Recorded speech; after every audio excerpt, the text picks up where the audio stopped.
Have you ever heard a noise when no one was making any sound around you? Have you ever smelled something nice in the air when there was nothing around you that could possibly create such a smell? And have you ever felt something touch you when you were completely alone? If you've experienced even one of these things, know this: you are not alone. In fact, according to a survey conducted in 2013, more than half of Americans had at least one of these strange experiences. So what exactly is going on here? Is it possible for us to feel something that isn't actually there? The answer may surprise you. Welcome to our channel, the place where future billionaires come to get inspired. If you've ever experienced any of the things we mentioned before, you know how startling and disorienting it can be. Hearing something in an empty room or smelling something when there's nothing cooking can throw you off balance and make you question your own senses. But what if there was a scientific explanation for these experiences? What if it wasn't just your imagination playing tricks on you? Well, according to neuroscientists, it's not. It's actually your brain trying to make sense of the world around you by filling in the gaps in your sensory input. This phenomenon is known as predictive processing, and it happens all the time. Your brain is constantly bombarded with information from your senses, and it has to make quick decisions about what to pay attention to and what to ignore. Sometimes your brain makes a mistake, and you end up feeling something that isn't really there. One of the most common examples of this is when you feel something touch you when no one is around. This is called tactile hallucination, and it's been experienced by many people. Take the case of Mrs. O'Leary, a 76-year-old woman who began feeling phantom touches on her arm. At first, she thought it was her husband, but then she realized he was in the shower. She tried to ignore it, but the touches became more insistent, and she began to feel itchy. She scratched the area and then it stopped. This may sound like a strange story, but it's not unheard of.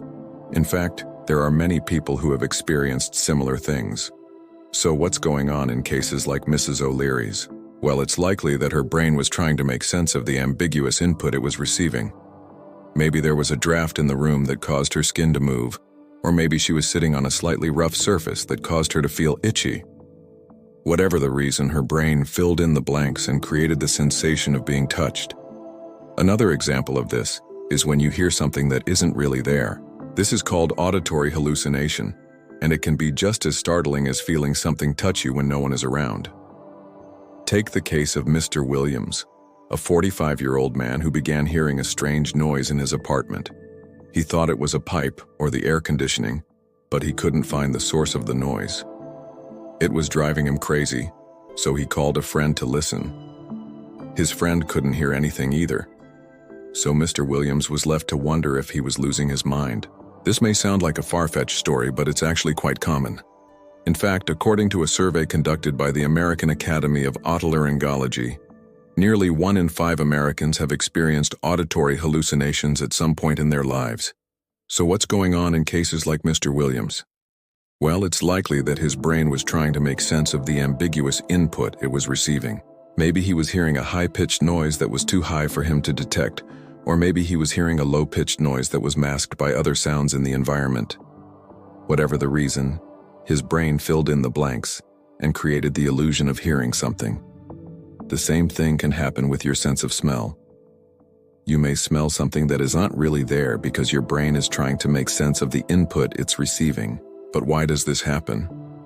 Why does our brain try to fill in the blanks and make us feel something that is not really there?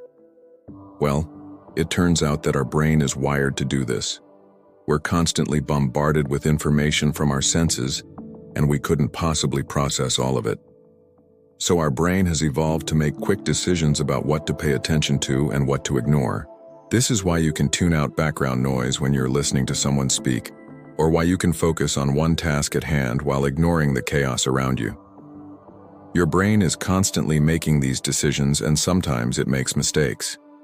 These mistakes can result in you feeling something that isn't really there, like Mrs. O'Leary, the woman who felt something touch her arm when no one was around. These mistakes can also result in you seeing something that isn't really there, like Mr. Ayub, a 32-year-old man who began seeing a strange shape in his peripheral vision. At first he thought it was a bug, but then he realized it was always in the same spot. No matter where he went, he couldn't get rid of it. So he went to see a doctor.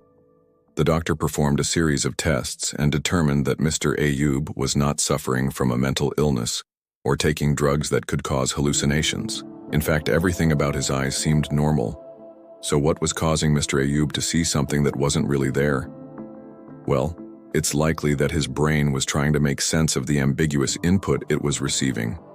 Maybe he was seeing a shadow that was too faint for him to detect.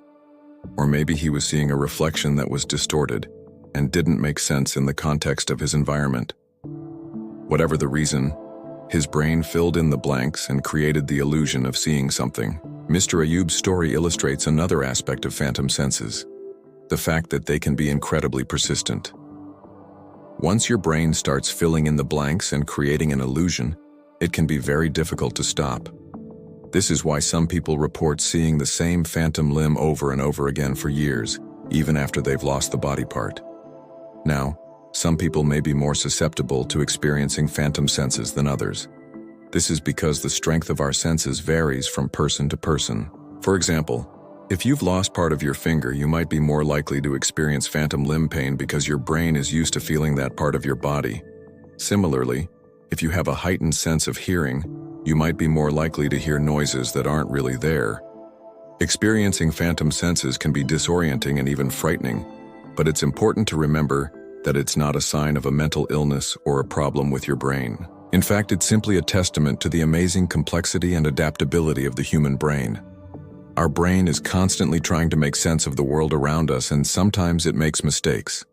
These mistakes can result in us feeling, hearing, seeing, or smelling things that aren't really there, but they're not a cause for alarm. They're simply a reminder of the incredible power of the human brain and its ability to adapt to new situations. Think about it. When you lose a finger, your brain doesn't just stop working. It creates new pathways and connections to compensate for the loss. When you're in a noisy environment, your brain doesn't just shut down. It filters out the noise and focuses on the sounds that matter most. Our brain is incredibly resilient and adaptable, and sometimes that means it has to make mistakes in order to learn from them. We hope that this video has given you a new appreciation for the amazing complexity and adaptability of the human brain. If you've experienced phantom senses yourself, we would love to hear about it in the comments below. And don't forget to subscribe for more amazing content.